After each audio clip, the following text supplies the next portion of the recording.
18h40, vous êtes bien sur Europe 1 et sur CNews. C'est la dernière ligne droite pour votre Punchline Weekend. Toujours à mes côtés, Muriel Joaquin-Melki, Louis de Ragnel, Véronique Jacquier et François Pupponi. On va reprendre avec un sujet pour vous, malheureusement, Muriel Joaquin-Melki, avec ces chiffres très inquiétants sur l'antisémitisme en France. Près d'un quart des Français estiment que les Juifs ne sont pas des gens comme les autres. C'est ce que révèle un sondage Ipsos pour le CRIF. On voit tout ça avec Mathilde Couvillère-Flornoy et on ouvre le débat ensemble. L'antisémitisme a un niveau historique en France. Presque un Français sur 4 estime que les Juifs ne sont pas des Français comme les autres. Et seulement 53% des 18-24 ans pensent que les Juifs sont bien intégrés dans la population. On va pas se mentir qu'il y a, on va dire le terme, la haine du juif qui existe. Et c'est comme je disais, en fait, moi je ne vois pas qu'est-ce qui le justifie. Parce que pour moi, je veux dire, être juif, c'est comme quelqu'un qui est musulman ou chrétien. C'est juste une religion qui le définit, mais ça définit pas sa personne pour autant. Si tu es une personne forcément juive, tu vas penser que mon antisémitisme on est contre toi, alors que c'est pas forcément contre toi, c'est plus par rapport à la guerre et ce qui se passe. Dans la population générale, 12% des Français estiment que le départ des Juifs de France est une bonne chose pour le pays. Un sentiment encore plus partagé chez les sympathisants de la France insoumise. 20% de ces électeurs souhaitent voir les Juifs partir, comme l'explique Robert Egenès, directeur exécutif du CRIF. Quand les députés LFI dont vous avez parlé s'expriment, ils s'expriment essentiellement sur les réseaux sociaux et c'est là qu'ils font effectivement beaucoup de mal, notamment par rapport à la jeunesse. Il y a une implication, une affection pour le Hamas, un refus de dénoncer le terrorisme qui doit nous inquiéter parce que c'est un phénomène de société. En effet, 25% des électeurs de la France insoumise ont de la sympathie pour le Hamas et ils sont 40% à refuser de qualifier ce mouvement de terroriste. Muriel Joaquin-Melki, c'est le résultat de la stratégie de LFI? Bien sûr que c'est le résultat de la stratégie de LFI. Clairement, je vais pas être hypocrite. Ça fait un an que je viens expliquer régulièrement ici qu'on a une difficulté majeure avec cette parole chez certains députés de la France insoumise qui s'est totalement lâchée, totalement décomplexée au lendemain du pogrom du 7 octobre et qui, pour certains d'entre eux, a considéré bien souvent que le Hamas est plus un mouvement de résistance qu'un mouvement terroriste, qui, pour certains d'entre eux, ont justifié le pogrom du 7 octobre par la situation à Gaza dramatique pour les Gazaouis. Donc on a eu toute cette parole qui présentait Israël comme un État apartheid, qui présentait Israël comme un État génocidaire, tout en sachant pertinemment, parce que c'est pas faute d'avoir tiré la sonnette d'alarme régulièrement et d'expliquer que quand on tient ce type de propos, directement derrière, on a une flambée d'actes antisémites et on a des passages à l'acte violents. Donc on le dit, on le redit. Je suis toujours très étonnée en fait que lorsque on interpelle certains députés LFistes sur ce point, ils ont l'air surpris en fait. Ils ont l'impression de découvrir. Vous verrez juste après, on va parler de la tribune de l'humanité. Qu'ils nourrissent, tout à fait, qu'ils nourrissent cet antisémitisme qui explose de manière totalement folle depuis le 7 octobre. Mais qui viennent à notre rencontre. Moi, je ne les ai jamais eus sur un plateau en face de moi. Je n'ai jamais pu leur expliquer toutes les victimes qu'on accompagne au quotidien. On les invite. Ils ne viennent pas. On les invite. On fait notre métier, on les invite. J'ai un tout petit désaccord avec Maître René. Et les filles n'a fait qu'amplifier un discours qu'ils entendaient. Un discours auquel ils adhèrent complètement. Moi, ce discours-là, je l'entends depuis des années, bien avant la création des filles. L'extrême gauche a compris que leur électorat, c'était les quartiers, que dans les quartiers, il y avait de l'antisémitisme, à partir du conflit israélo-palestinien, et qu'il fallait y aller. En plus, ils le pensent. En plus, ils le pensent. C'est leur conviction. Mais ils s'en cachent pas. Et depuis le 7 octobre, ils se sont dit, mais c'est le moment. Le 7 octobre, c'est terrible, parce qu'on pensait qu'il y aurait une solidarité vis-à-vis d'Israël et des victimes, et au contraire, c'est une solidarité vis-à-vis du Hamas qui s'est développée. Et ils ont dit, c'est le moment. Voilà, c'est open bar, on peut y aller. Et donc, on arrive à une situation qui est ce qu'elle est aujourd'hui. Ils n'ont plus aucun scrupule à taper sur Israël, à considérer que c'est les Juifs qui sont responsables. Enfin, ils sont complètement désigmés, mais parce qu'ils savent très bien que électoralement, ça marche. Ils ont fait toute la campagne des Européennes sur le thème, et on connaît le résultat, y compris après aux législatives. Donc ils disent, c'est un fonds de commerce, en plus on y croit, donc allons-y. Vous verrez, on va parler dans quelques instants de la tribune de l'humanité, qui est signée uniquement, quasiment exclusivement, par des membres de LFI. Louis de Ragnel. Moi, je trouve que c'est vraiment très inquiétant et c'est vraiment accablant parce que c'est une photographie à un instant T de ce que pensent donc notamment les sympathisants de la France insoumise. Moi, il y a deux chiffres que je retiens. C'est celui qu'on voyait pour les téléspectateurs à l'écran. 25% des sympathisants de la France insoumise qui expriment, je crois que c'est de la sympathie pour le Hamas, et puis 20% de ces électeurs-là qui veulent que les Français juifs quittent la France. Alors, le premier, je n'en parle même pas, enfin, la sympathie pour un groupe terroriste, enfin, je trouve ça gravissime. Ouais. Imaginons le même sondage avec des gens qui disent qu'ils ont de la sympathie pour Adolf Hitler ou pour le nazisme. Je pense que les réactions seraient un peu différentes, pas sur ce plateau, mais dans la société française. Le chiffre très inquiétant, et je trouve qu'il en dit long sur la profondeur, l'enracinement de cet antisémitisme, c'est sur ceux qui considèrent que 20% des sympathisants LFI qui veulent que des Français juifs quittent le pays. C'est-à-dire qu'ils ne considèrent même plus les Français juifs comme des Français.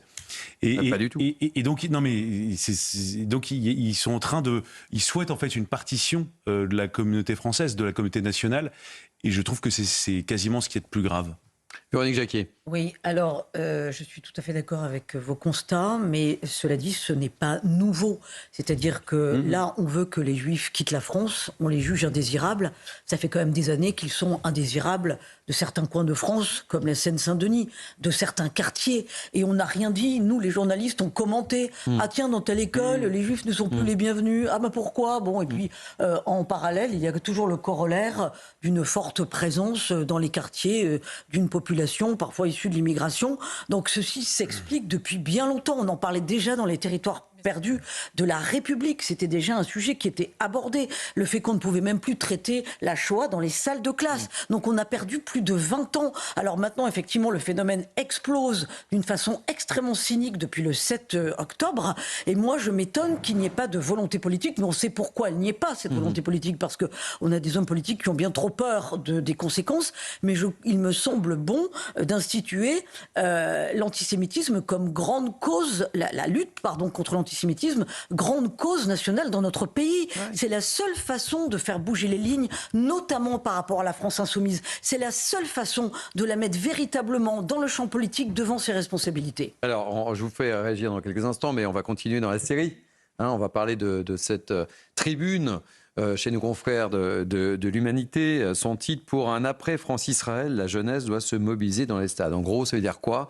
Le journal demande tout simplement aux jeunes de se rendre ce week-end dans tous les stades de France avec le drapeau palestinien. Tribune signée entre autres par Jean-Luc Mélenchon, Mathilde Panot et de nombreux députés LFI. Je vous propose d'écouter, après je vous fais réagir, Pierre Frénin-Nérage, qui était mon invité ce midi dans Midi News, qui est président de la commission sport du CRIF. Écoutez-le.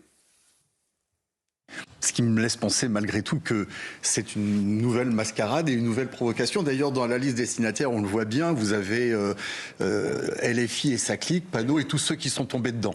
Ouais. Et pas un champion. Pourquoi ? Parce que en fait, le sport, on en a ras-le-bol. En fait, on en a ras-le-bol de finalement prendre en otage le sport. Le sport, c'est sacralisé en France, c'est sacré. D'ailleurs, ça s'est plutôt pas trop mal passé lors du match France-Israël. Et de ce point de vue-là, le sport français en a ras-le-bol. On en a assez que le sport soit l'otage d'activistes militants totalement obsédés par Israël. Et quand bien même ce serait une noble cause, et ça l'est, de défendre les Palestiniens, j'ai pas de sujet avec ça. Dans ce cas-là, si ce n'est pas autre chose qu'un appel à la paix, alors dans ce cas-là, brandissez 2 drapeaux. Et manifestez-vous, mobilisez-vous autant pour la cessation des hostilités que la libération des otages. Mais ce n'est pas le cas. D'ailleurs, les drapeaux israéliens n'ont pas plus leur place dans une enceinte sportive. C'est bien ça le sujet. Muriel Louakin-Melki, il a raison, Pierre Frénin-Nérage, même si une salle de sport, un stade, ça doit être sacralisé, doit pas... Ça doit être sacralisé. Maintenant, j'ai écrit cette semaine dans Actualité juive un article justement sur l'entrisme islamiste dans le sport. Donc c'est une réalité. On sait qu'aujourd'hui, dans le sport en France, que ce soit dans les terrains de foot, que ce soit dans les clubs, que ce soit dans les entraînements, vous avez un entrisme islamiste très fort avec des filières qui sont bien installées depuis des années et qu'il faut lutter contre cela. Je ne sais pas si les députés LFI qui ont signé cette tribune ont véritablement conscience de la gravité en fait, de ce qu'ils sont en train de faire vis-à-vis de la jeunesse. Il ne s'arrête jamais, là. Non, il ne s'arrête jamais, et c'est un exemple absolument catastrophique. Pour moi, la seule solution, encore une fois, là, dans ce qu'on voit s'organiser sous nos yeux au travers de cette tribune, d'abord, c'est les parents qui doivent s'opposer. ne pas laisser leurs jeunes se rendre dans les stades avec leur drapeau palestinien, et ils doivent s'y opposer fermement. Et puis, enfin, il s'agit aussi de taper du poing sur la table pour notre gouvernement et de dire encore une fois, de manière claire, de poser les choses clairement, de dire les choses clairement. On combat l'entrisme islamiste, on combat le terrorisme de manière claire et ferme, en désignant véritablement nos ennemis terroristes et en ne se trompant pas de cible, en disant les choses clairement. Et puis une fois que tout ça sera bien posé, une fois qu'on aura mis les actes en adéquation, on n'aura peut-être plus ce type de tribune avec autant de monde signataire. Encore une fois, moi j'appelle à un sursaut citoyen. Ça doit partir du bas, ça doit aussi partir du haut, mais ça doit également partir du bas. Il doit y avoir une prise de conscience citoyenne.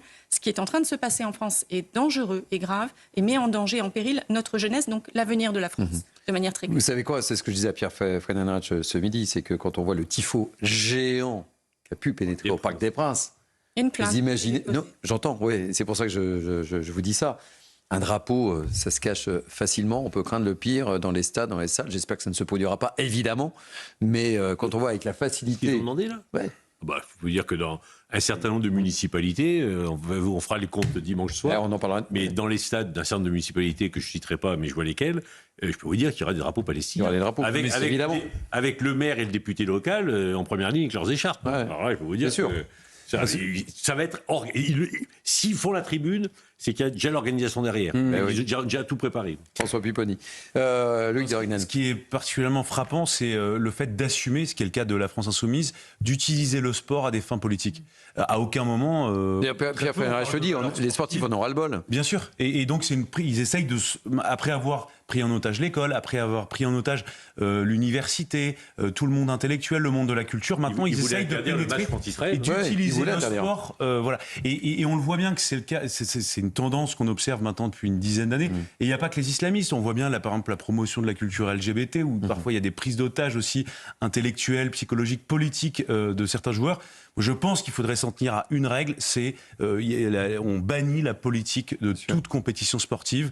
La seule promotion politique qu'on peut faire, c'est la promotion de l'équipe de France, de la France. Évidemment. Mais tout le reste sort du stade, ça n'a rien à faire ici. Mais regardez, cet été, on des JO, où il y a tant de médailles, on était tous fiers, il y avait cette parenthèse enchantée. Est-ce qu'il y a eu beaucoup d'hommes de gauche qui se sont mobilisés pour célébrer? Non, pas beaucoup. Pour la cérémonie d'ouverture, oui. Oui, mais pour les médailles, moins. On parlait de M. Roussel, oui, si M. Roussel avait applaudi, mais le reste? Non.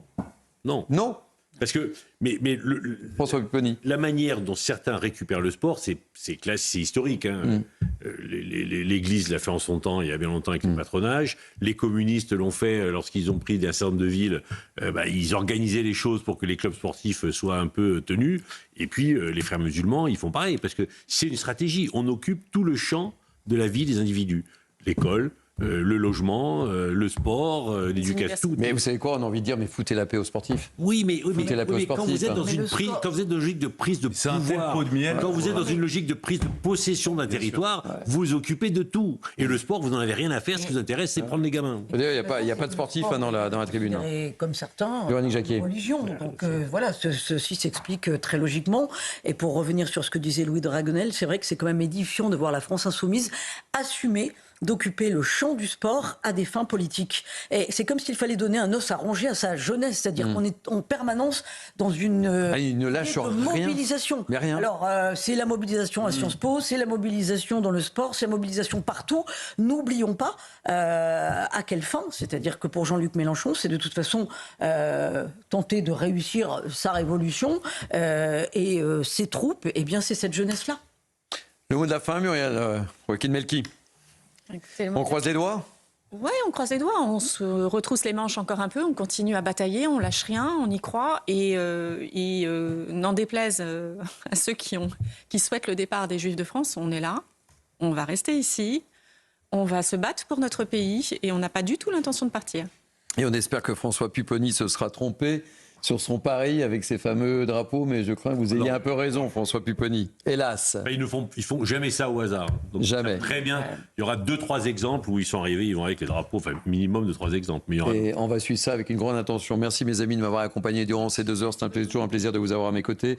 Merci pour votre grande fidélité à ce Punchline Week-end. Ça nous fait toujours très plaisir. Merci à l'équipe qui m'a entouré pour préparer ces 2 heures d'émission. David Poujol, Céline Génaud, Alexis Prince, Axel Thomas, David Brunet, Barbara Durand pour l'info. Merci à la promotion. Excellent Anthony Bossescama. Merci aux équipes en régie. J'ai pas les noms, mais j'ai pas le temps. Mais je les salue et je les félicite. Tout de suite, la suite de nos programmes sur Europe 1. L'excellente Pascale de la Tour du Pin que je salue, que j'embrasse. Et sur CNews, Philippe Devilliers, Elliott Deval et Geoffroy Lejeune. Belle soirée sur nos 2 antennes.